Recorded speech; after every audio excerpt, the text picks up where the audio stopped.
Hello and welcome. My name is the Alpha Female and you're listening to Turnbuckle Talk. Whoa! G'day, mateys. Bushwhacker Luke here, 2015 Hall of Famer, and you're listening to Turnbuckle Talk. Yeah! Whoa!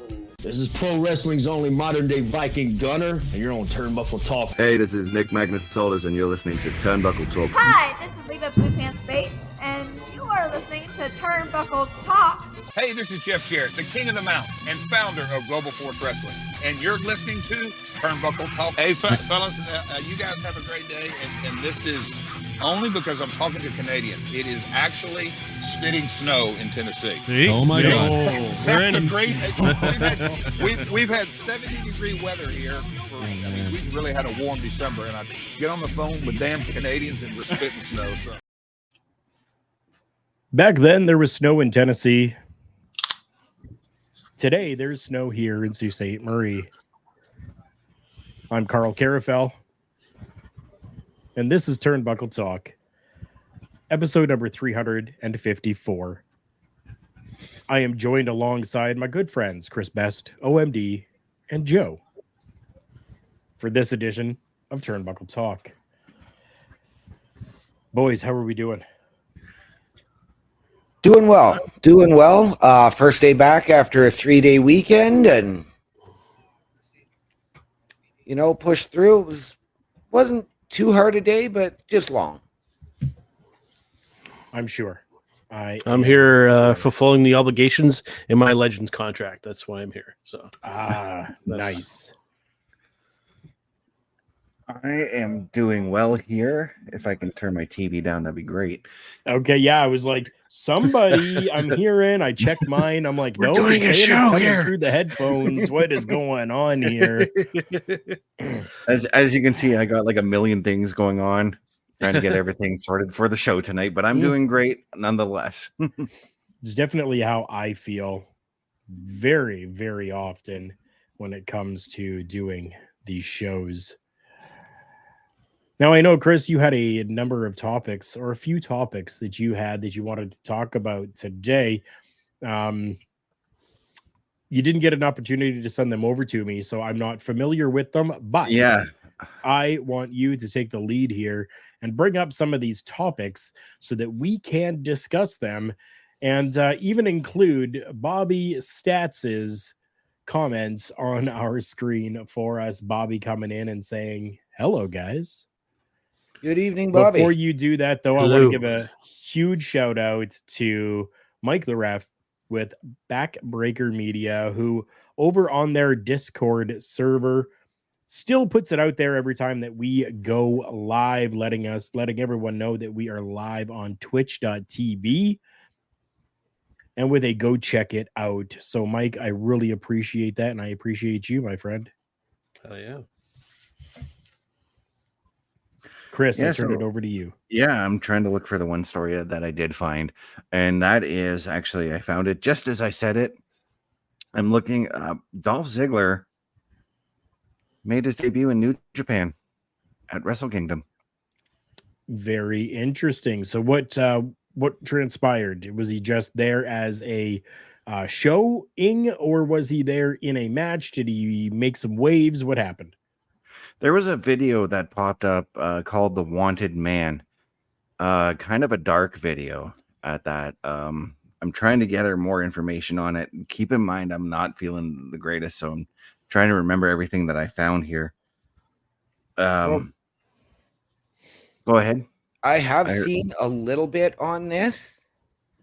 From what happened at Wrestle Kingdom, he was sitting ringside with his brother Ryan. Okay. Nice. When the new IWGP, I guess, Intercontinental Champion, the former US title, and then the UK title, when he was confronted by the new champion, one David Finlay. Right. Mm-hmm. Which did lead to, I believe, a little bit of shoving and then Dolph jumping him in the post-event media scrum. Okay. Yeah, it's interesting because to me that's an intriguing matchup that I'd really like to tune into. And you want to talk a guy, especially of Dolph's stature, somebody who's just a shoe-in for the Super Juniors over there, like the junior tournament they have there, because match up with him and Hiromu Desperado, all the junior heavyweights over there. I mean, damn, there are some dream matchups there, and then some intriguing ones. So it's definitely piqued my interest. The global heavyweight title. Okay, thank you, Bobby. Yeah. And I'm really excited. I mean, like we know like Dolph has got incredible cardio, so I'm really interested to see him in the G1 Climax as well. Yes. Because that is one of the most taxing tournaments in pro wrestling. Yes, and I mean he's got his first official return to the ring coming up with World Wrestling Council against Ray Gonzalez. Right. Very soon. Even with New Japan, he has his debut coming up very soon for that as well. He's going to be making his debut at New Japan Professional Wrestling New Beginning in Sapporo against David Finlay. Beautiful. It's going to be a beautiful match. That's going to be a good one for sure. Might be one to kind of find a way to watch. Yeah. Yeah. And this coming out just yesterday to add on to that, I guess his release to him did not come as a shock. He had been asking for 6 to 8 months. Can I go and explore? Yeah. Rather than sitting in catering, rather than sitting at home. Just rotting. Yeah. And he views this release as kind of a blessing in disguise, because he did come out and say that I can now explore and go and do all these other things that I want to do. Right. Absolutely. So, I mean, good on him. Here's a guy who doesn't need to go and reinvent himself, really. No. No. Yet he's doing that with this Most Wanted Man, but he's also going to do the Drew Galloway, the Matt Cardona. Okay. And go and explore all of these. Yeah, because then you can kind of really build up that street cred, so to speak, and then maybe regain WWE's attention and go like, and then eventually they'll be like, hey, you know what? We see you're making quite the impact on the scene. We want you back, my friend. It's very possible. I think that I mean, if CM Punk can come back at this point, Ziggler could come back at some point. All right, so right? No, I fully agree. Absolutely. Yeah. So another story that's come across my desk this afternoon. I wasn't sure if it really is a story or not, but X-Pac has laid claims that he wants to be in the Royal Rumble this year. He's been training since about September to get back in the ring. He wants to do one more match. Interesting. What do you guys make of this one? Being all right pick for that kind of like that Legends appearance for the Royal Rumble, because I mean, you typically like to see at least one or two of them in that type of match. The Royal Rumble match was just still my favorite match to watch. You know, it's got a little bit of that element of surprise. You know, maybe you can get some other member of DX, or maybe Shawn, or maybe Triple H can also maybe kind of show up, and they can do a little impromptu DX kind of. A little fun thing for the crowd. I mean, there's potential for some fun stuff there, I think, if it's true. Yeah, and that's not to say that Sean Waltman wouldn't show up as X-Pac. I mean, he could come in as the 1-2-3 kid if he wanted to, and it would still be a nice nostalgic pop. Yeah. We're talking like 22 years since we've last seen him in a WWE ring. Yeah, wrestling in a WWE ring. I'll point that. But this actually excites me because the Royal Rumble, sometimes we get like the same legends coming out every year. It's the Hurricane has become that kind of person. Right. I think this year it'd be nice to see some new legends kind of make their appearance in the Rumble. Absolutely. I will throw one out there who's overdue for an appearance, and he's still active as a wrestler and a former guest on Turnbuckle Talk back in the day. I am, of course, referring to Mr. Bushwhacker Luke. If he comes in and just does the Bushwhacker spot where he comes in and gets dumped out right away, I would mark out. In his own words, come in, get thrown out, get paid. Yep. Yep. That's exactly how it went. Yep. Yeah. Now, X-Pac is a name that I have heard being tossed around as an entrant for quite some time. Okay.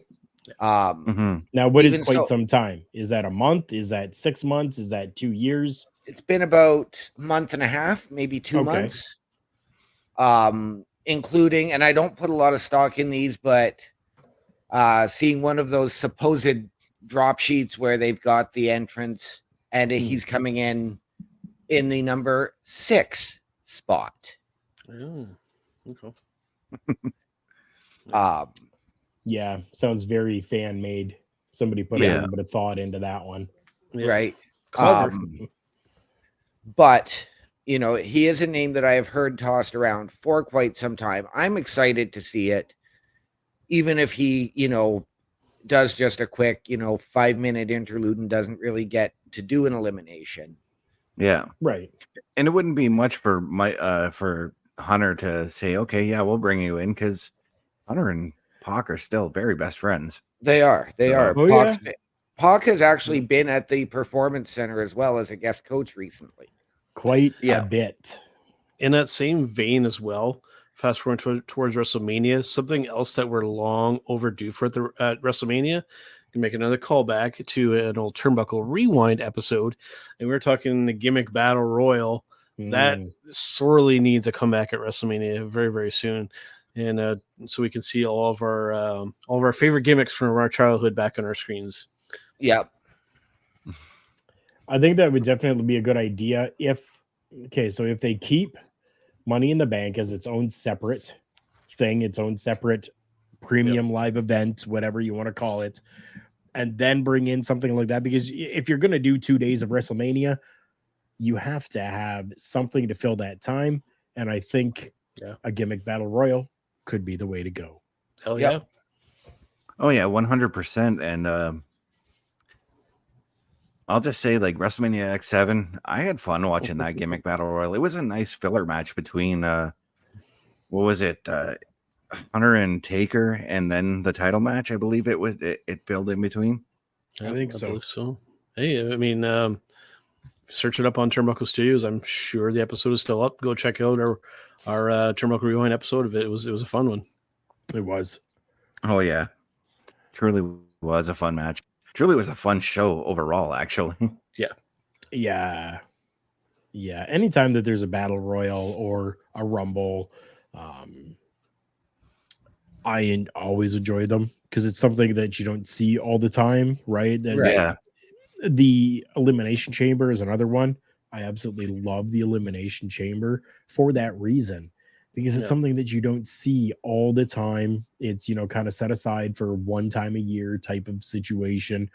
Unless you start going real crazy with it all and do like the Punjabi prison matches and all that other bullshit. But I mean, just keeping these specialty matches in an area. That's it. Yeah, just kind of pepper them here and there, kind of occasionally. Don't go over the top of them like they used to. And peeling the curtain back briefly on that particular match, the reason why Sheiky Baby won that, because he was not physically able to do the over the top rope spot to be eliminated. Yeah. So that's why the Sheik won. See, when I was doing my predictions for that show, I actually picked Sheik, not even knowing that. Yeah. A true, as always, a true wrestling icon. And during his latter years, his social media was absolute genius. It was gold. Absolutely gold. Comedy and documentary, just entertainment gold. That documentary on Sheik just tugs at your heartstrings, man. Yeah. Yep. Right. What other news you got? I can't find the one news story that I do have. Let me see here. Well, Chris looks for that. Can we discuss these new Impact titles? Definitely. Yeah, definitely. I mean, I don't know if you guys have seen any of the unveiling videos or the presentations to the current champions. I've seen one the one with Chris Sabin, I believe it was. Okay, Yeah, so the X Division title. The X Division, beautiful. I'm loving the coloring on them, the design. The X Division, it is giving me some similarities to the NXT title, but it's okay because it's diverse enough away from it that it's not a direct or an attempted copy at it. Okay. Yeah. But I think the NXT championship was a direct copy from the X Division championship. Right. Are you talking years the ago? original? I've got the original it NXT right here. title? Hold on. Arguably, very much so. Yeah. Yeah.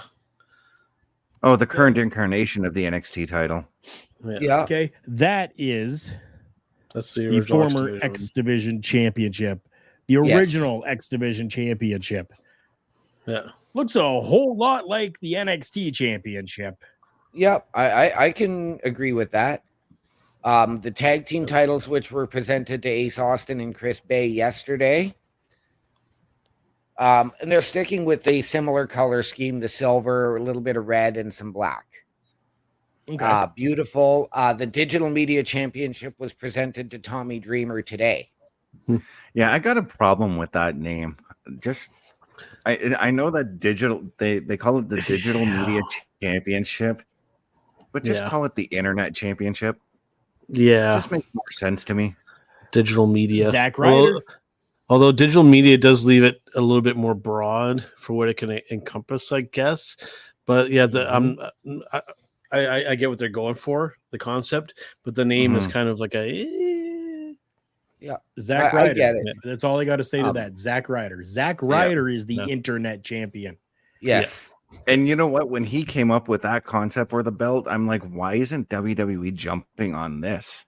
They should have. I suspect because they were maybe worried that it would outdo one of their own creations.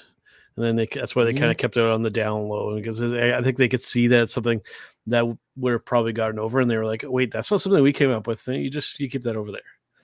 Yeah, but right now with the WWE network, you probably could have that title. And you don't necessarily need to debut it on defend it at PLEs. But seeing as the kickoff show is always on YouTube, Twitch, all kinds of internet platforms, you could defend the title on that show and show them for free on YouTube. Yeah, that's a good way to get people in with free content to lure maybe isn't the best word, but to then it's kind of like that gateway drug to the main programming, right? So whereas opposed to like these little snippets on Facebook and Twitter like that, cool, whatever. But I mean, you want people to watch the full on show, so you get a little bit of an actual taste on YouTube, and be like, hey, come and check us out on every Mondays on Monday Night Raw. There you go. And you can still put that belt on the line at PLEs, on your TV shows as well. Absolutely. Right. Yeah. Now this one today, I'm not as big a fan of. This one is actually has more of a gold texture to it as opposed to the silver and the red. Okay. And it's just a little bit too bulky, and I'll go on record as saying that I think I'm not a huge belt mark, but still, like, hands down, my favorite wrestling belt is still the old Intercontinental WWF belt. I mean, for that, and then closely second, the NWA World Heavyweight Championship belt with the dome on it. I mean, but that Intercontinental title for me still holds like a special place in my heart, because I mean, it was almost kind of like our version of a Canadian championship, especially because some very noteworthy Canadians held that title at some point. Yes. It was also the highest WWF title to be defended in our city. So, and it also meant something back in the day as well. It very much meant something. Now that's changed a little bit recently with Gunther's run, but Yeah, it used to be very much prestige, and then very much a stepping stone to the main championship, as opposed to the big one. Yeah. So we will get. So OMD's been talking about the X Division Championship, the tags, and the digital media one.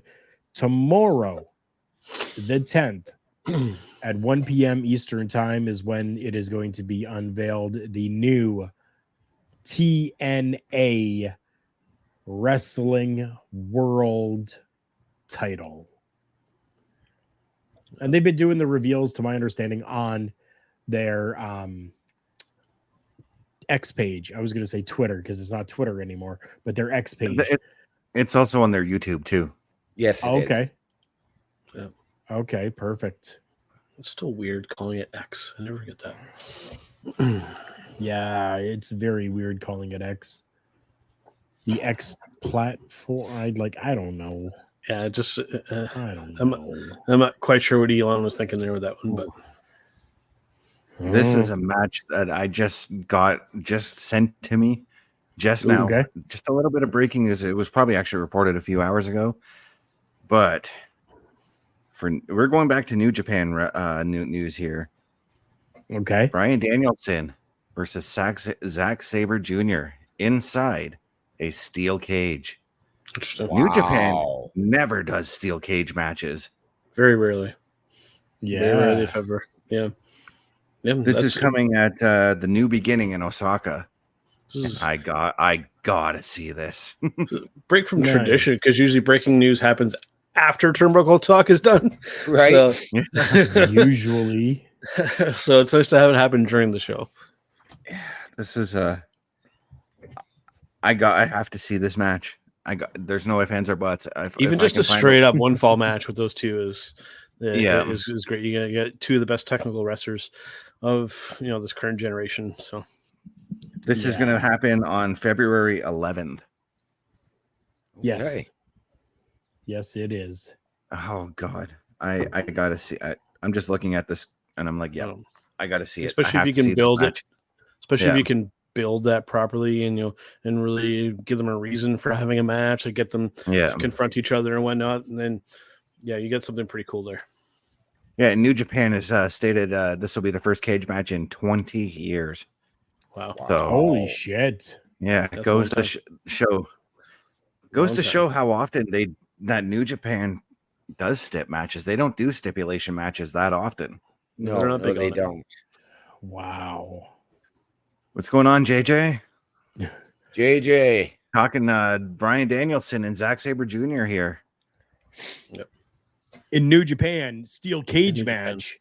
Yeah. Yes. What? Yep. Did not expect that. My bingo card did not have that on it.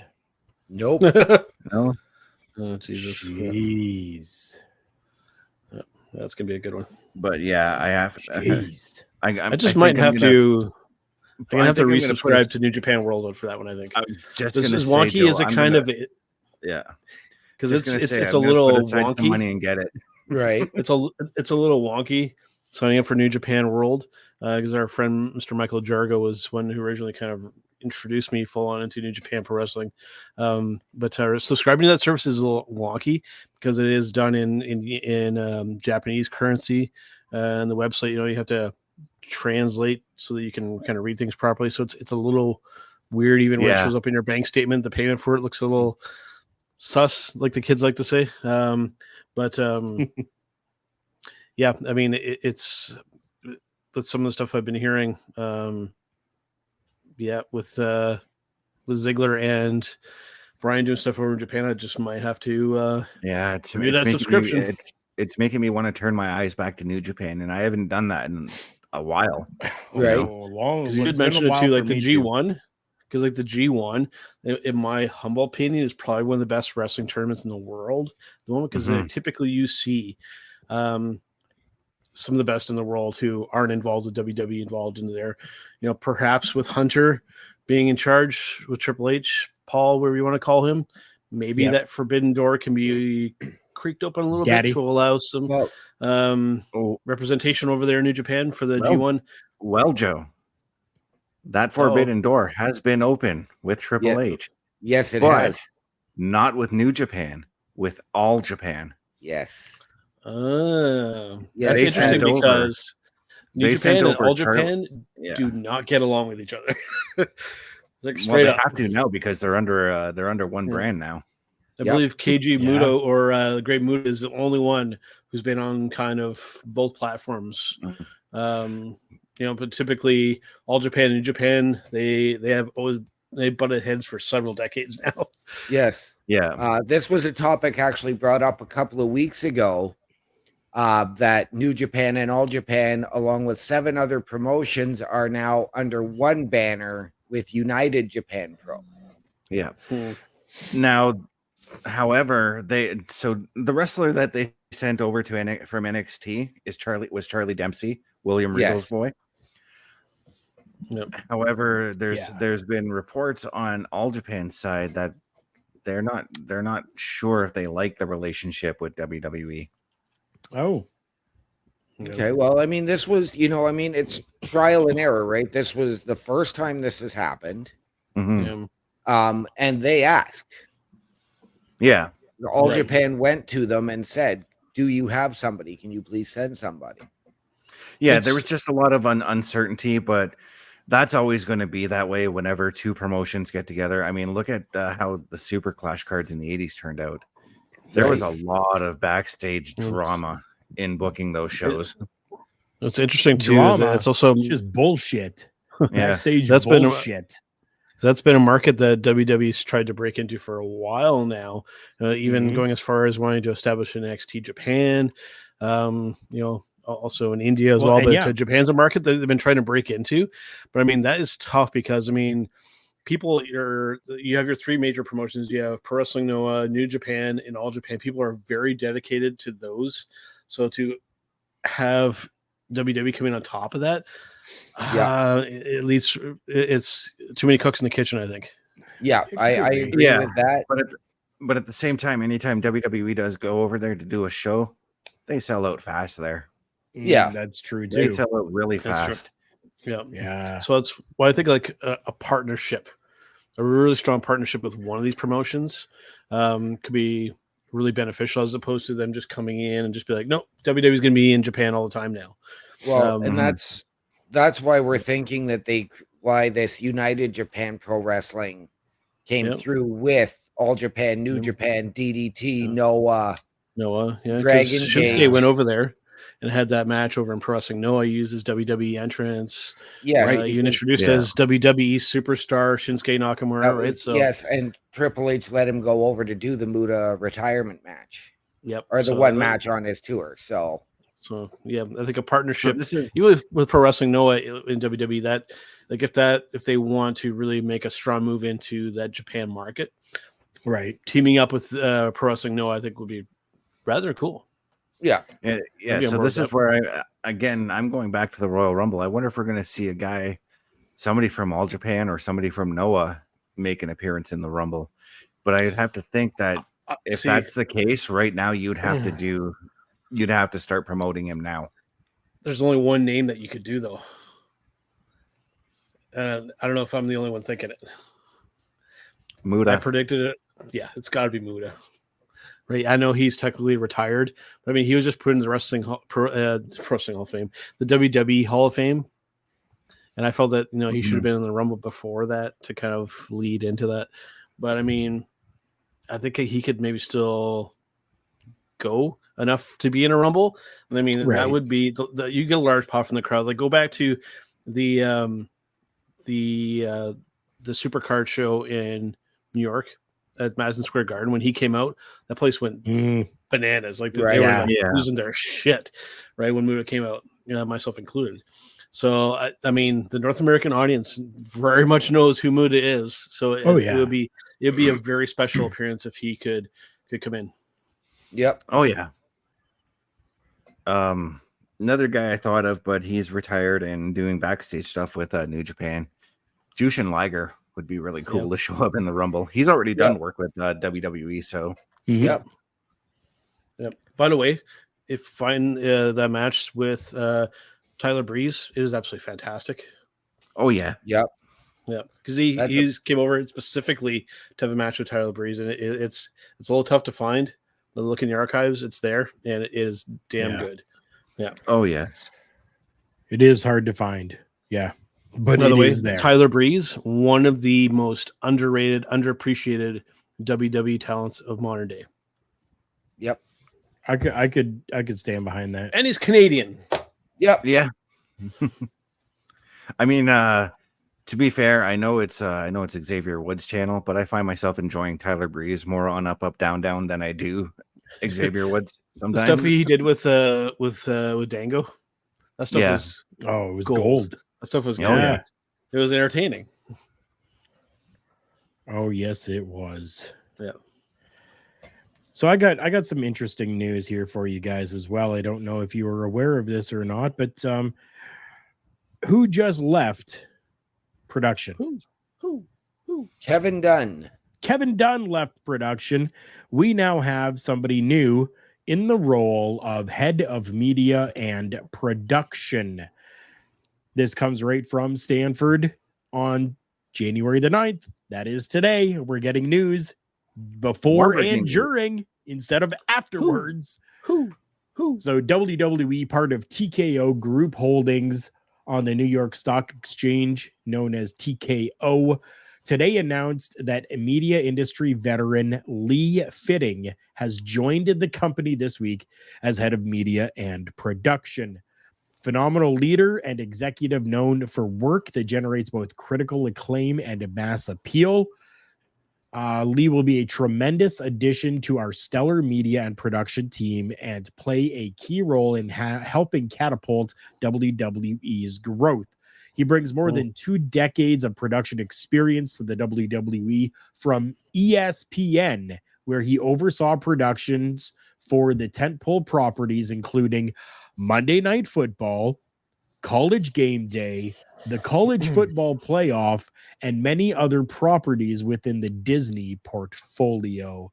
We're dropping that Disney name again. Interesting. Yeah. Interesting name. Hopefully it's not in the, same vein as Mike Adamle coming in with much acclaim only to find out he knows nothing about professional wrestling.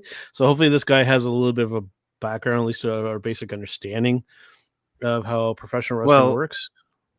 If he worked on ESPN and worked in the football sector of ESPN, then he's worked with Jonathan Coachman, who's also commentates for football on ESPN right now.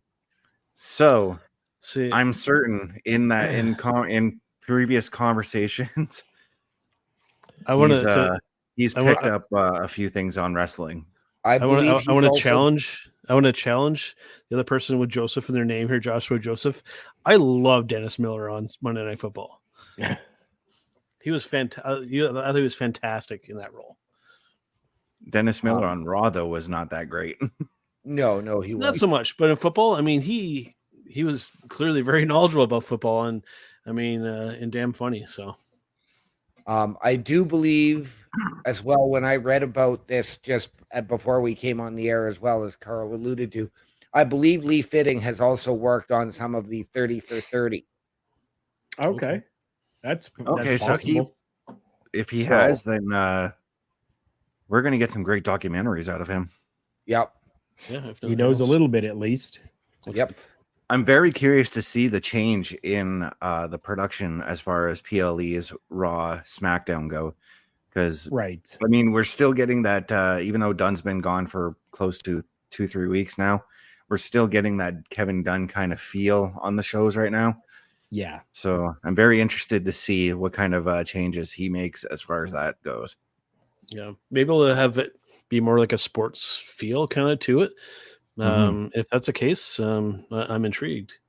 Right. Definitely intrigued for sure. Looks like the Josephs are in agreement that Dennis Miller was good on Monday Night Football. That's good to know. And I just want to give a shout out to JJ here for everyone. JJ got news and sent me news as well that on Apple Podcast, that the In Your House HOWSE podcast has broken the top 50 on Apple Podcast. I think that that's absolutely amazing. I'm so stoked for all of you within your house. I think it's fantastic, and I wanted to make sure that everyone else heard as well. This is very competitive, brother. At the top in Apple Podcasts, it's very competitive. So that's good to see. Absolutely incredible, JJ. Congratulations. Keep up the hard work, brother. Yeah, JJ, give yourself a Barry Horowitz and pat yourself on the back, man. I love Barry Horowitz. It's hard to do, by the way. I'm not that Barry Horowitz and I are good friends. I love that man. I keep vying for him to get into the WWE Hall of Fame. I think he definitely should. Yep. I agree. I've always said that there needs to be, maybe you do the if you were going to change around the Warrior Award, maybe you change it so that you can acknowledge those jobbers who have come up, like Dwayne Gill, like Barry Horowitz, like Mike Sharp, like Louis Spicoli. It's something that is very much goes unrecognized in professional wrestling because it's a very crucial role in professional wrestling to have that person that people beat to look better, and it's an art to lose successfully, if that makes sense. Yeah. And be remembered for always losing, right? Should we maybe have an enhancement talent Hall of Fame ceremony headlined by Barry Horowitz? I think we should. I would be perfectly fine with that. Me too.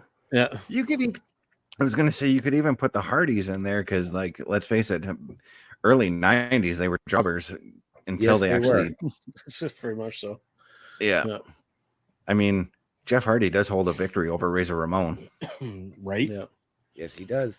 Yeah, have it just be whoever wins the Al Snow Award gets inducted by Al Snow, but they have to also be on the receiving end of a snowplow on stage. Yeah. Again, nice. My boss, one Al of Snow. In my humble opinion, I'm maybe in the minority in the group here, but my personal humble opinion, one of the best minds of professional wrestling, Al Snow. Oh, absolutely. And I mean that in the most pandering way possible. It was definitely a fantastic mind. He did some years ago. He did some trading videos for Great North Wrestling, Hannibal's promotion. Yes, and you just talk about the punch. He did one whole video on how this is the fakest thing in professional wrestling. I hate using that word, but yeah, somebody who still very much has that older school mentality, and I'm glad that there's somebody current day still training wrestlers with that mindset. Thank God for that. My favorite is his video when he talks about finishers. Yeah. Because he doesn't call the snowplow his finisher. It's his signature move. Yep. Not his finisher. Yeah. Right. Yep. Yeah. Yeah. Absolutely, JJ. Yeah, clear. Yeah, absolutely. Look what he's done with OVW right now. I mean, OVW has fastly become one of my favorite indie products, not counting CWE. Right. Yeah. Right. Yep. Do you guys have anything else? Any other topics that you want to kind of go over that you've seen that you are kind of interested in bringing out to the people here? Because we are all about usually trying to bring you guys things that maybe everyone else is not talking about. And you know what? One of those things that people are not talking about is Good Pods. Scrolling down at the bottom is our link to Good Pods. We would love if each and every one of you could go there. goodpods.com/podcast/turnbuckle-talk-264524. I don't get to change that. They put those numbers in there. goodpods.com/podcast/turnbuckle-talk-264524. While you guys are there, you can leave us a rating, a star rating, and it would be great if you could do so. The support that we've had so far actually pushed us to number 1 when it comes to indie and non-indie in the wrestling side of things, there's what it looks like. Wrestling, we're number 1. And then we see that In Your House is number 2. So we're fighting back and forth in indie and non-indie. And it's because of all of you that have gone there and just left that 5-star, 4-star rating, whatever you want to leave us. We appreciate it because it bumps us up. The more it bumps us up, then Good Pods actually goes through and recommends us to their people. To all of those that are looking through, they sent me a message to let me know that we were part of it, where it says Good Pod recommends. And our latest episode was right there. Cool. Here's to more in 2024. So thank you, Good Pods. We would love if you guys could subscribe to it over there. It allows you the audio version of the shows, and you can listen to them whenever and wherever you want, as well as past shows. They're all there for you.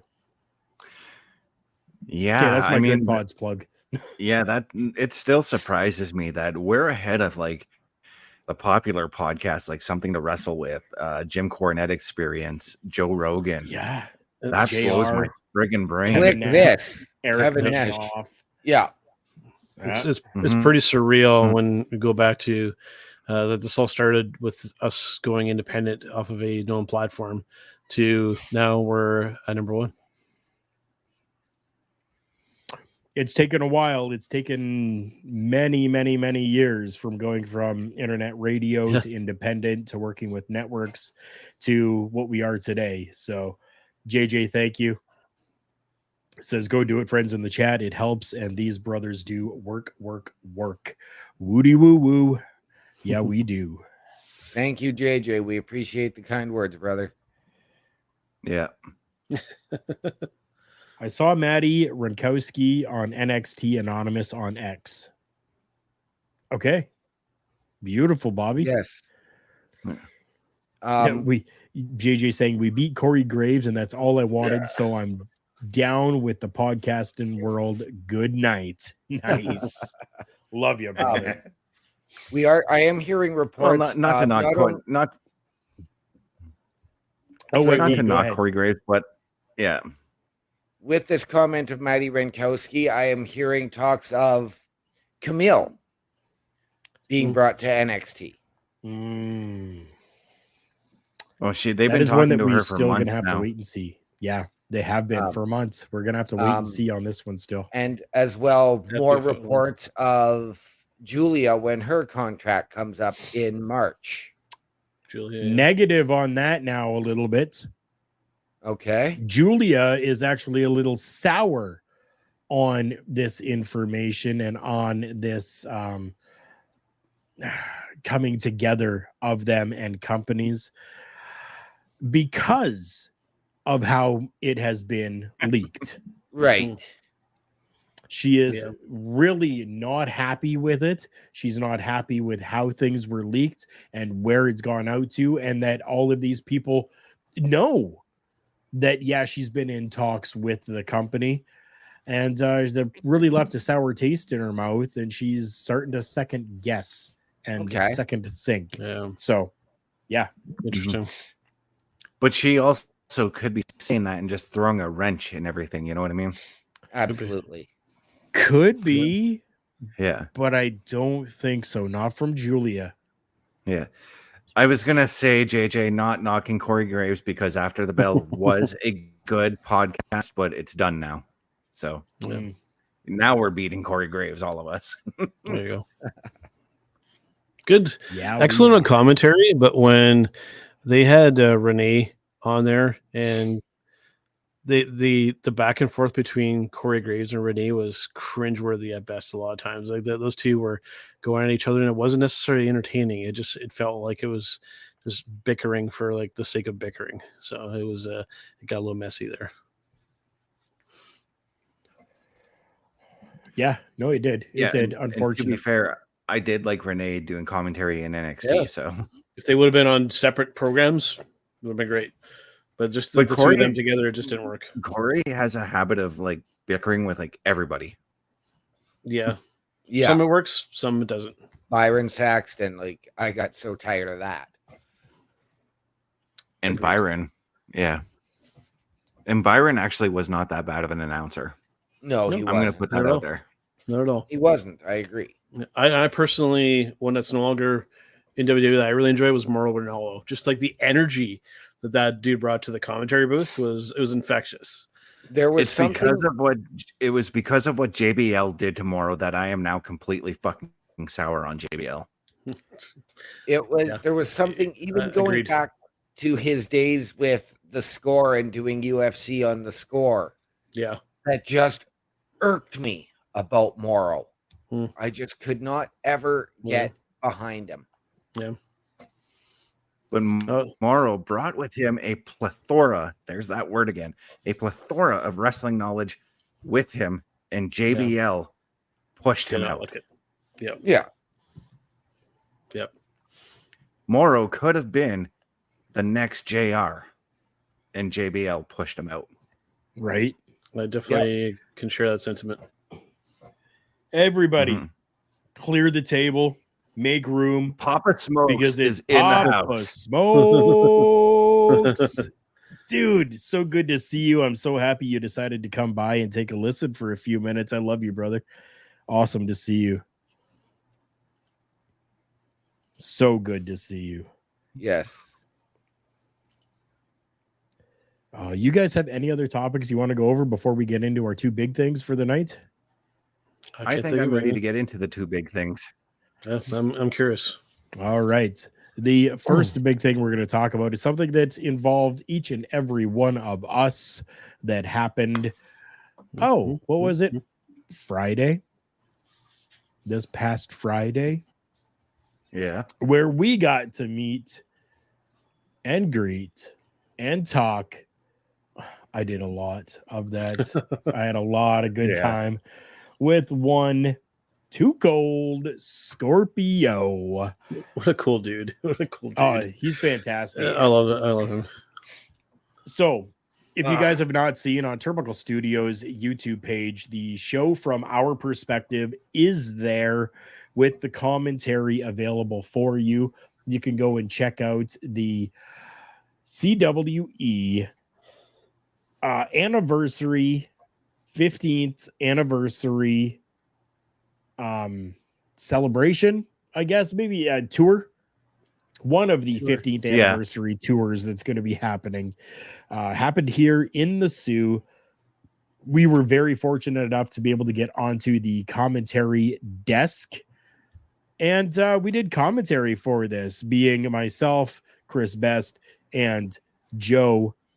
OMD was in the audience, as well as Bubba Duke was in the audience for it as well. What a freaking show this was. I've got the card up here, so we'll go through the card. We'll go through match by match, and I just want to get your guys' opinions on it. We're going to start Chris Best, go to OMD, go to Joe, and then if I have anything else to add, I will. Okay. So we have got, and this is not in any particular order of how the show went. I'm just taking it from the bottom of the card going to the top. We had Dan Jarrus versus 7-time CWE champion, Hot Shot, Danny Duggan. Chris? Danny, I love you, man, but your theme song has been stuck in my head since Friday. Right. This was my very first time seeing Danny Duggan wrestle live, and I loved it. I loved the heat that he got, because he is, as a character, he is a fucking asshole, and I loved it. Right? Yeah. Oh yeah. Oh, but this match was it was awesome. From bell to bell, even when they got Dan Jarrus pulled off the victory in that match. Wait, was it Danny who won? Yeah. No, Duggan won. When he got right. Danny won the match, came out just out of left field. The crowd shit on him big time. Yeah. But we got Dan Jarrus managed to get that crowd back, and had everybody singing "Oh Canada." That was fucking awesome. Yes, and then gets that kid into the ring to lead the entire crowd. That was classy. Yeah. It was. Yeah. That was just so much fun. Yeah, and just seeing Danny go from the Canadian that we all love to, best way I can word it, an anti-Canadian, and just working that crowd, and with that long intro, just building up the heat coming out and just getting more heat and just having the audience in the palm of his hand. Like it was masterfully done. Yeah. Yeah. He basically took the, I'm going to draw a comparison to another Duggan, Jim Duggan, a babyface, typical wrestler. He managed to take Jim Duggan and turn it heel. And that's something even Jim Duggan couldn't do. Right. Even for the amount of times that he was yelling "ho."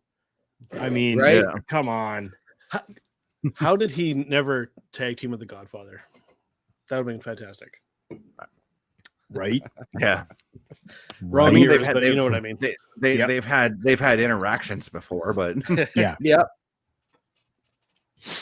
Next on the card, we have two guys that I have not personally seen live, and I was very thankful to be able to see them live. We had the punk rock wrestling star Jimmy Spite taking on the main man, Josh Bain. Chris, go ahead. Yeah, this was a hell of an opening match. This is the match that opened the show. One of my favorite things wasn't even something that happened in the match, but something that happened prior to the show even starting. While we were getting our commentary stuff set up, Josh Bain was out there and riling the crowd up, letting them know that he's the heel and you should boo him.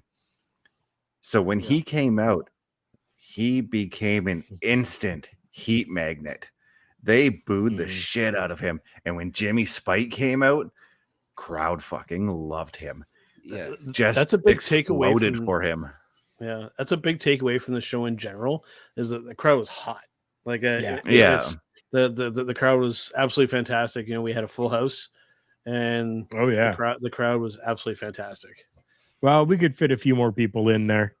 Sure, we could have people up in the rafters and stuff. Yeah, probably the hottest crowd I've ever been a part of here locally. Mm-hmm. And the plethora, there's that word for Chris, of new talent that CWE brought this time. Yeah. But this match, this was a hell of an opener. I loved it. They gave them about 10 to 15 minutes, which was plenty of time for them. I became a big fan of Jimmy Spite afterwards, and I'm going to be looking up more of his matches, and Josh Bain as well. Josh Bain was just phenomenal as a heel. Totally worked. Hashtag plethora. Yeah. Any of you got anything else to say about that matchup? No, I mean, I'm in complete agreement with Chris. Yep, a great opening match, and like I said, that working the crowd before the show even started. That's not something that I'm used to kind of seeing. I'm sure it's been done, but it was cool to see a guy, you know, even putting that work in before the show even started. Right. I was impressed. We're going to move on to the 6-man tag team match. We had Rusty Blackwell, the Backwoods Butcher, with Tommy McLeod and Matt Powers, taking on Ojin Thundercloud, Diego Da Vinci, and Sergeant Commando. Now, I know for a lot of you, these names are going to mean absolutely nothing to you, but go ahead and look them up. That's why I'm saying them a little bit slower for everyone so that you can get it and be able to look them up. We're going to start with Joe down at the bottom here this time. Your thoughts on this 6-man matchup. And I only ask you first because I know that typically these turn into a cluster. But I want to know your thoughts on this one. Yeah, I'm typically not a fan of the 6-man tag because it does turn into a clusterfuck, for lack of a better term. But I mean, this involved a very good friend of mine, Mr. Diego Da Vinci. Given that I missed Diego's fantastic, god damn it, JJ's a rascal. Oh, given but I that, love him.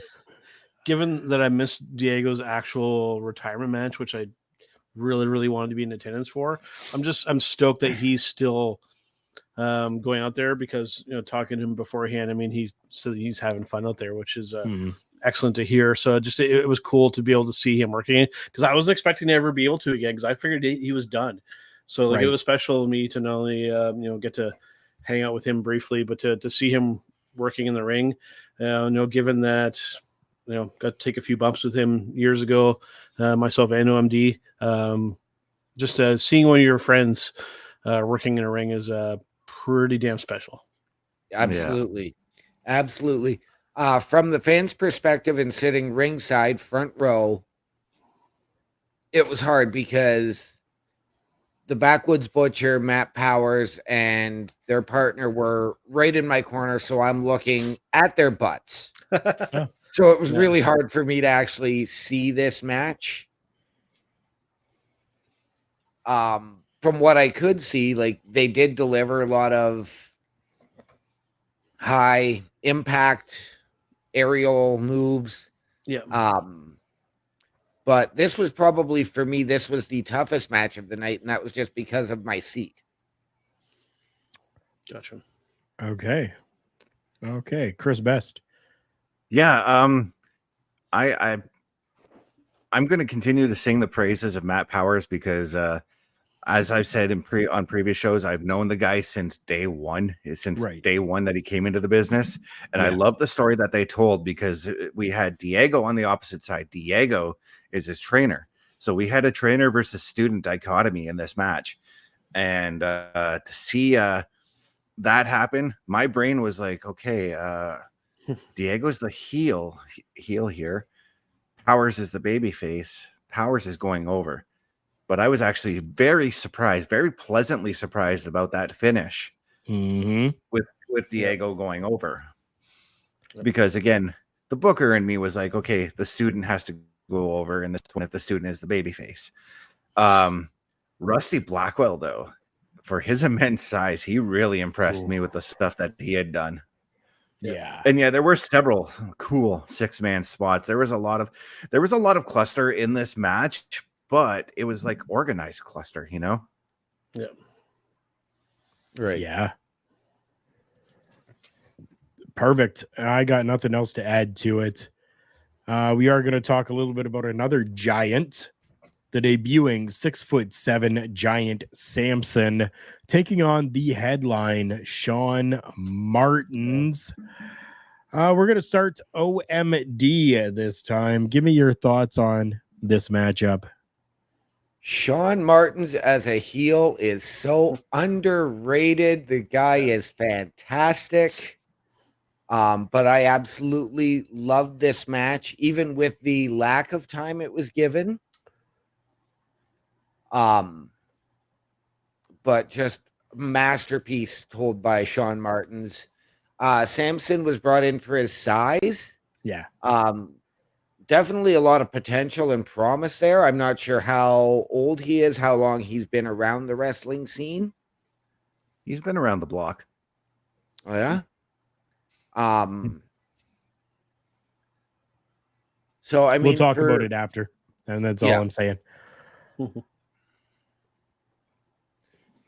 So for me, it was a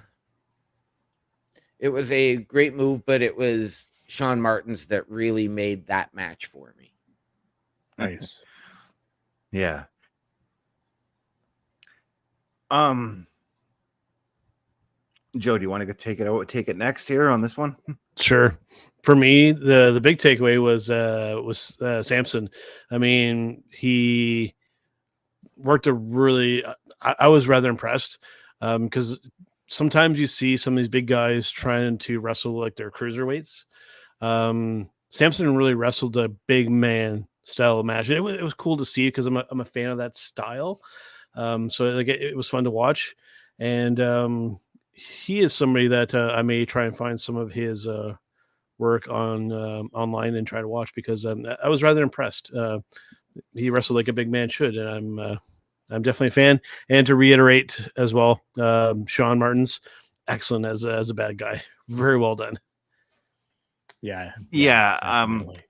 I'm going to continue to sing the praises of Sean Martins, because like this dude is just fantastic. He's going somewhere. Carl, you said it on commentary, but he totally gives off those Rick Rude vibes. But I'm going to go a little further. He also gives off some Bobby Roode vibes as well. But Samson, holy Christ, he's 6'7". I'm 6'5". I stood next to him earlier in the day, and I felt dwarf standing next to him. Right. But no, this was just fantastic. They told the story. The match ended up in a DQ. The story was that Martins just could not figure out how to take down this big dude. He tried everything in his power, did everything he can, flew off the ropes, tried to cross body, but Samson caught him into a power slam. Yeah. So Martins, taking the cheap way out, low blowed Samson, thus calling for the DQ. Right. Fantastic finish, fantastic storyline. Leaves it open for them to have a potential match on another tour. It definitely does. Yes, it does. I'm very happy about that. I know other people are as well. I heard nothing but praises from a lot of people for this matchup itself, and I'm very happy that that was there. Mm-hmm. Okay, the match that was my best and worst of the night. And I know that sounds kind of crazy, but we finally had ourselves a returning women's matchup on this show. Now, my best favorite match of the night, but my least favorite match of the night, only because it was not a long enough matchup. They got about 4 minutes, I would say, and I think they needed about 14 minutes. I think that they definitely could have gone that long. JJ, I think I'll see what I can do about possibly getting you into contact with Samson. If you don't know who he is yet, I'll do some research and I'll get you some information on that. JJ saying, isn't Bobby Roode and non-Coke version of Rick Rude? Yeah, pretty much. Yeah. So the matchup that I speak of now, we had Zandra Lee taking on Chaos in a women's wrestling match. The first time a women's match has come back to the Sioux in years. Yeah. Chaos is great. I'm not taking anything away from her, but the star of the night for me was Zandra Lee. Damn. That girl can work. Check out Turnbuckle Studios on YouTube. You can see the show for yourself and see what I'm talking about over there. Yeah. I mean, smooth. Just like transition from move to move to move to move. Just like, yeah, very, very impressive. It's all good, JJ. My head's a little cloudy still too. I'm still not feeling the greatest under the weather as well. So yeah. Joe, you already took your turn there. I thought you done with your turn talking about this women's match. Yeah, like I said, just impressive for somebody. Looks like she's relatively young, maybe relatively new as well. But just again, the word smooth, just like from throughout the whole match, just like, yeah, I was floored. OMD, let's go to you. Fantastic match. I agree with you, Carl. This was not long enough. Yeah. And I mean, two girls from within roughly the same distance, one from Grand Rapids, Michigan, one from Thunder Bay, Ontario. Yep. So essentially, I mean, you could sit there and say two hometown girls. One had to come across the U.S. border. Right. Zandra Lee, what a sweetheart, too. Having had the privilege of meeting her during the intermission.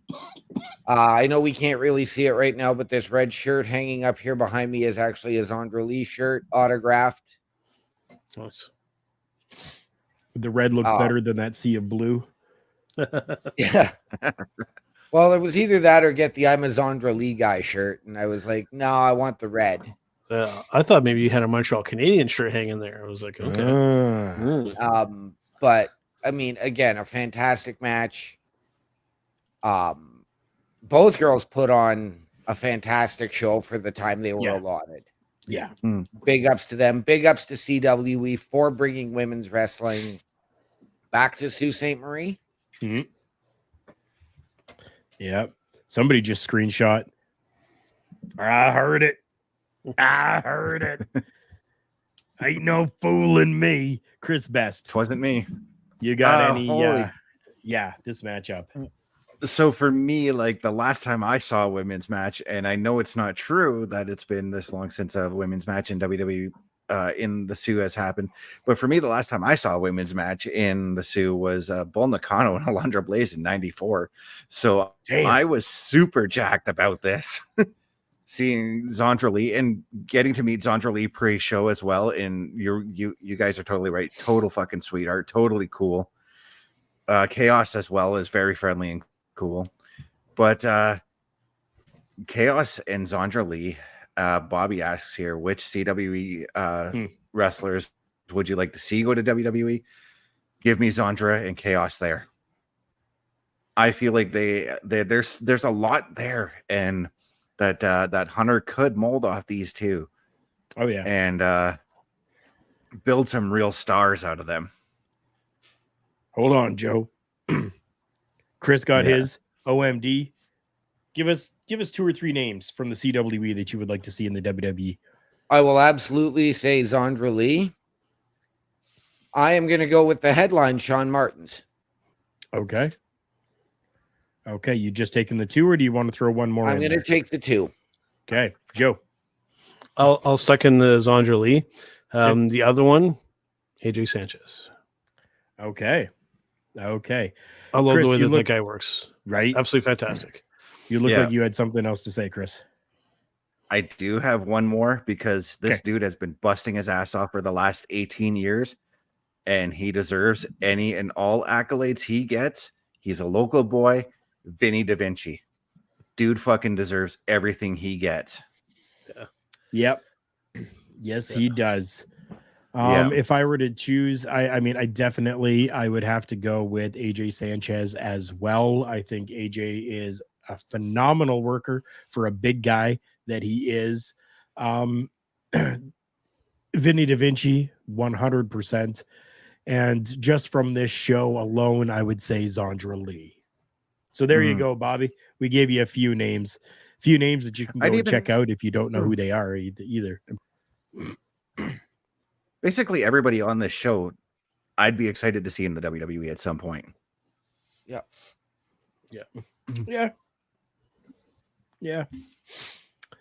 The next matchup that we have, we're going to save the big one for last, but we're going to do the championship match, the CWE championship match.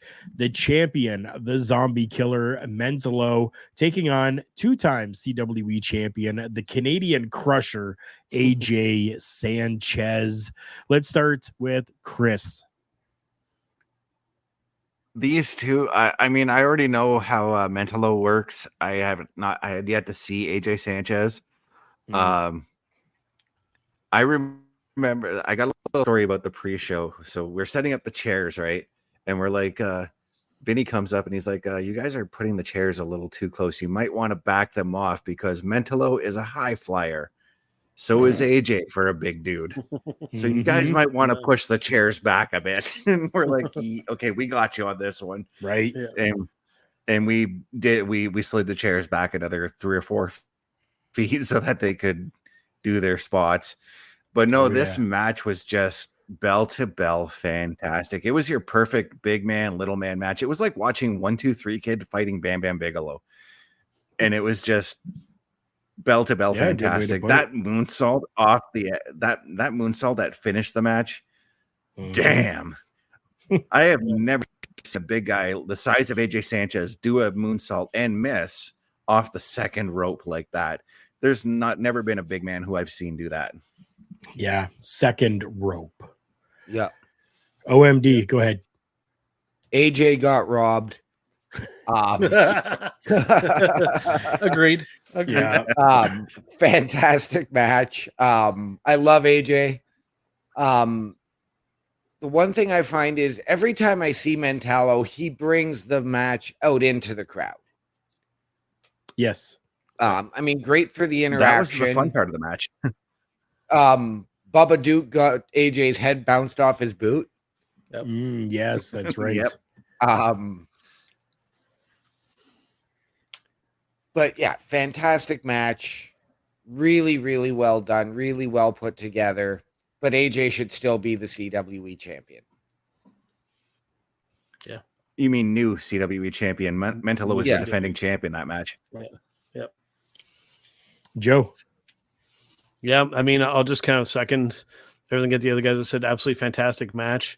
I believe that the entire building moved when AJ missed that moonsault, landed in the middle of the ring. And I also want to bring attention to, I don't believe that we mentioned him here yet, but I want to make sure because he was integral to this match as well as the entire show. We would be doing ourselves a huge disservice if we did not mention this man. I'm referring to Mr. Deuce Diamond, who refereed every match on the show. I absolutely love that man. He is fantastic as a referee and just as a human being. And then just getting to talk wrestling with that man. I mean, it was a pleasure to just kind of sit under the learning tree with him and Too Cold Scorpio and you guys as well. So it was we had about a 10 to 15 minute kind of little chat there as a group there. And that's something that I'll remember for years to come. And I mean, it was special. I mean, one of my favorite things about doing the past two CWE shows alongside Carl was hanging out with Deuce and just hearing his stories while we were eating dinner at the Jacques Rougeau show, or hearing his stories when we were out having a smoke post show. Oh yeah. Oh yeah. You know what? We've talked enough about the man. Let's talk about a couple of double D's that we got to see during this show. Oh man, they were beautiful double D's as well. Get your mind out of the gutter. I'm talking about Derek and Danny Diggler. Damn you. Derek and Danny Diggler, who took on the Suzone, Vinny Da Vinci, and WWF, WCW, ECW legend Too Cold Scorpio in what they considered to be a special attraction tag team match. Yeah. Damn. Yeah. That's all I got to say about that. Joe, let's start with you. Yeah. Again, damn. It was fun. It was a fun match for me. My big takeaway is Vinny and Scorpio together. Their styles almost kind of mirror each other. And I could tell like they had fun working that match. And I had fun calling it and watching it. Probably my favorite match of the night. The championship match was really, really good. I mean, this was just a fun match, and watching Scorpio do his thing with Vinny. Yep. That was cool. I really, really enjoyed that. OMD.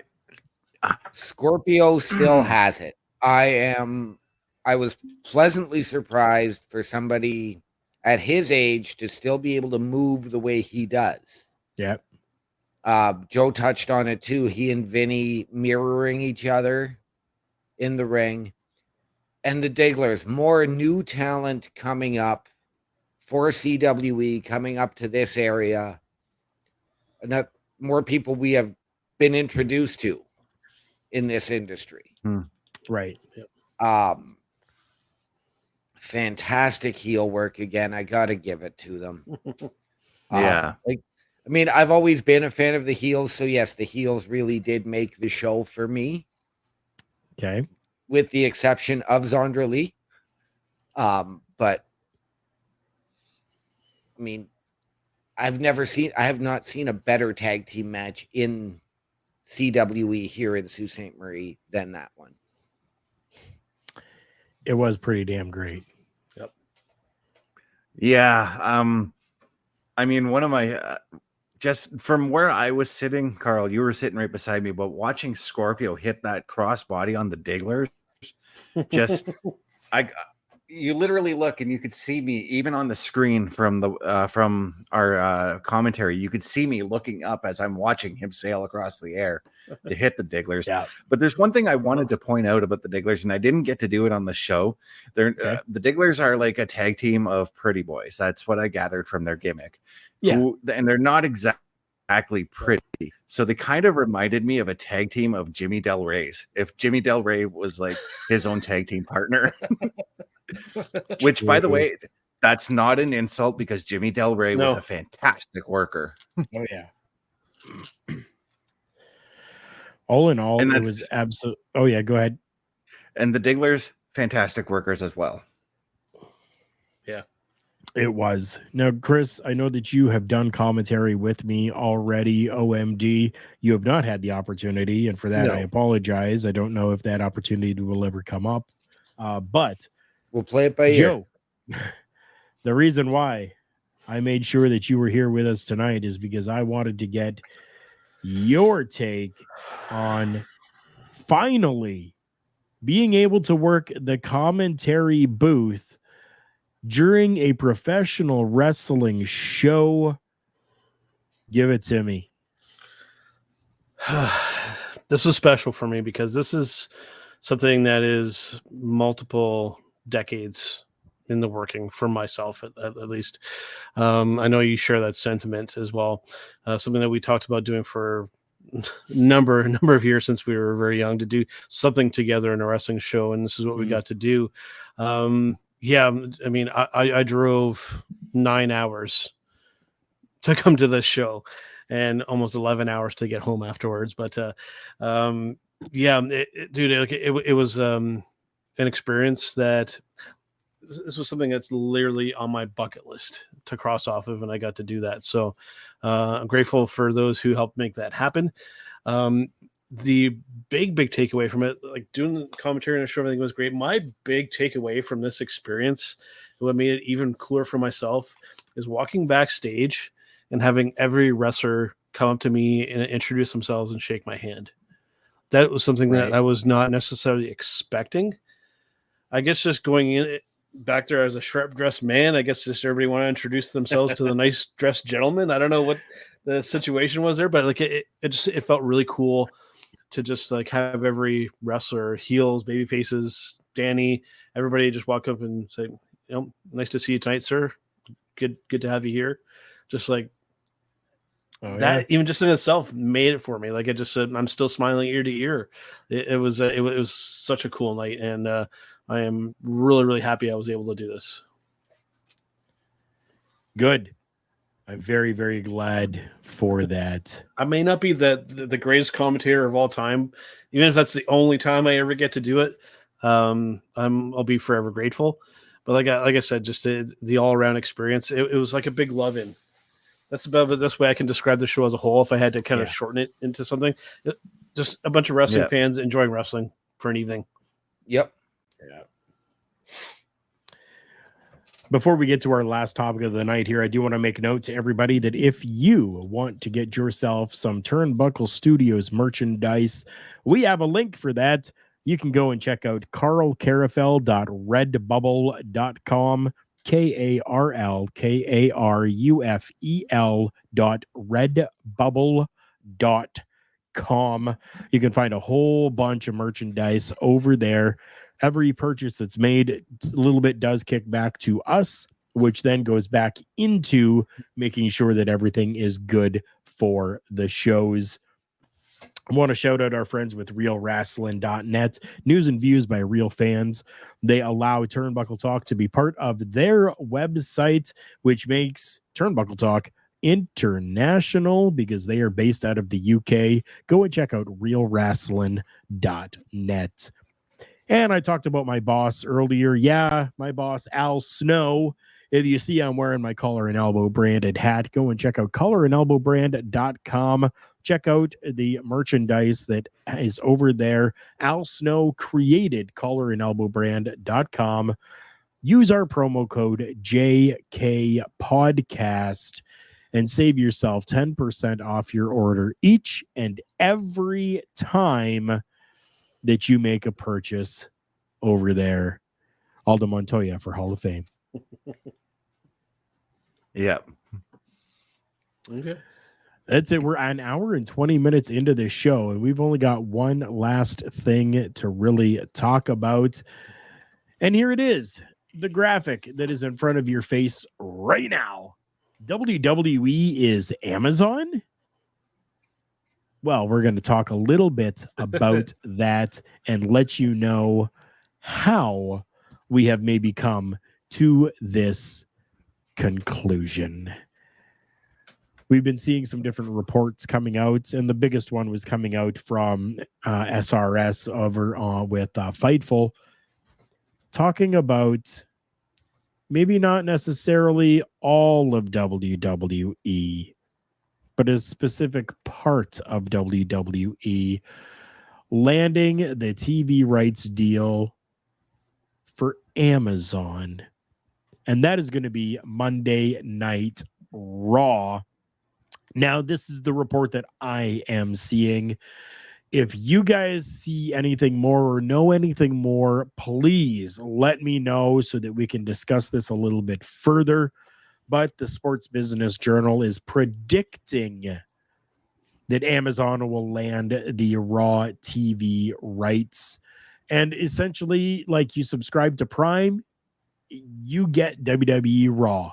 You get free shipping on products. You get products that you maybe normally wouldn't have purchased. A lot of them produced by Amazon themselves. You get all of these things with a Prime membership, and that will now include possibly Monday Night Raw. Do you guys have any other info, or is that really it? So I just want to add on to this real quick that it's going to be Amazon in the States. Doesn't necessarily mean it's going to be on Prime here in Canada, because in Canada, the TV deal is still Sportsnet 360. However, here in Canada, because we have Sportsnet on Amazon, we already get Monday Night Raw on Amazon. I do have the article up as well from SE Scoops. Okay. With the name, and it's sports business journalism reporter John Urand predicts that Amazon is likely to secure the rights and see Raw move behind Amazon streaming paywall. Because Amazon is trying to target a young male audience and provide Prime Video with an additional night of premium live programming outside of Thursday Night Football. Interesting. And shifting from cable to a streaming service would represent a notable transformation in the wrestling TV rights industry. Which, yeah, absolutely, because every other program is on cable. Yeah. Because cable TV is experiencing a decline in viewership and streaming services are gaining prominence, this shift has redefined how TV content is monetarily valued. Okay. Streaming services offer precise data insights, enabling companies like WWE to accurately assess viewership and the value of their product. Okay. Now, apparently, they are saying as well, Warner Brothers Discovery is back and interested in retaining or getting Raw. Okay. There was something in here as well about Disney coming into and putting it on FX. Disney's name is always in there. Right. Somehow, some way. I mean, their name was in, again, when the last TV deal rights were up, Disney had expressed some interest. Right. Yeah. But then Disney, if they put it on FX, they're just putting it right back on cable TV as opposed to getting it behind. But I know Joe alluded to this, and this is something that I've wanted to see as well. I would love to see it go to Amazon because of that. You've got the built-in WWE shop through it. True. You can put the network right onto Prime, which, I mean, then essentially NBC Universal has wasted their money with Peacock. Right. It could result in a big savings for WWE, especially when it comes to the merch machine. If it's all just done through Amazon, that's a big expense that WWE doesn't have to then pay for, right? So, or at least it's a significant decrease in the cost of it. But I mean, at the end of the day, like the way that the majority of us consume our content, you know, not only with wrestling, but with movies and TV and other stuff, people are consuming their content differently. They're not always necessarily able to sit down on Monday nights to watch Raw live. They want to record it or have it available on demand when they have the time to watch it. That's been a big shift from when we have all started watching wrestling, trading tapes to cable to now streaming. I mean, you know, even recently, WWE halting DVD releases of premium line events, pay-per-views, and what have you. So the shift is definitely, you know, shifting towards digital distribution. That's the way that the entertainment and music business and all that kind of is going. So it's intriguing, and I mean, it's something that I've actually mentioned for quite a while now. I think that Amazon would be a great fit for that. Yeah. And I mean, like Joe, basically, you just said I use Amazon pretty frequently myself, both Prime Video and shopping. So this might be, if it does come to Canada, this might be the catalyst where I cut the cord for my cable, you know? Yep. Yep. I don't know about you guys, but the list of shows that I tune in to cable for is extremely short at this point. Right. Yeah, mine too. I mean, I don't have cable anymore, but with my IPTV, I get everything anyways. The only thing I can't do on here is PVR it. But I can sit there and probably go on if I get off work early on a Tuesday afternoon and I missed Raw for some odd reason on Monday night, I can go in and watch it. As opposed to being able to, or as opposed to, okay, where am I going to find it? Or do I have to wait until Saturday afternoon when it's half over and I'm coming home from work to be able to watch it? Right. But you also have the availability with your TV service that you have, just like most people, to be able to get it on the go. So you can use a mobile phone or something like that to access it as well, just in case. So while it may not always be able to sit and watch type of situation, you could always have, you know, a little earbud or the speaker and being able to listen to it at least. Absolutely. Right. Like, I don't know if you guys can see it. I've actually got my Rogers Ignite app open, and you can see there's recordings of Raw and NXT on there, just waiting to be watched. The most recent one, December 12th was maybe the last one that I set to record. So the way we consume content is changing, and it's good to see WWE moving with the times and not letting the times move them. Mm-hmm. Yeah. Oh yeah. I think that's about it for this show here tonight. This has been absolutely fantastic. We have gone nearly an hour and a half discussing and talking about professional wrestling. I love you guys. Thank you so much for being here. Let us quickly get all of our socials in there. I want to know where the people can find each and every one of you. Start with you, Chris. Right. You can find me youtube.com at ChrisDamage83, twitch.tv, CBRS_entertainment, threads.net at CBestFilms83, Facebook.com, Chris.best83, TikTok.com at CBRS.entertainment, and just keep tuned to Turnbuckle Studios. I'm working on a little bit of something that that I did discuss with Carl on Friday night. Interesting. OMD. You can catch me on the Book of Faces at Daniel Horisic, on Snapchat at One Man Dynamic, capitals on OM and D, on Discord at OMD6370, and on Twitch at OMD17. And Heuristic is spelled HRYCYK. For those in audio land, yes. Yes. And for those who do want to see the Moneymaker, I know, Carl, you gave me that look last week. You can catch me right here every Monday night with Carl Carafel, Chris Best, potentially Big Joe on the Monday Night Raw Watch Along. Usually here every other Tuesday right here on Turnbuckle Talk, and Thursday nights on the Boar's Nest with Bubba Duke live at 8 o'clock.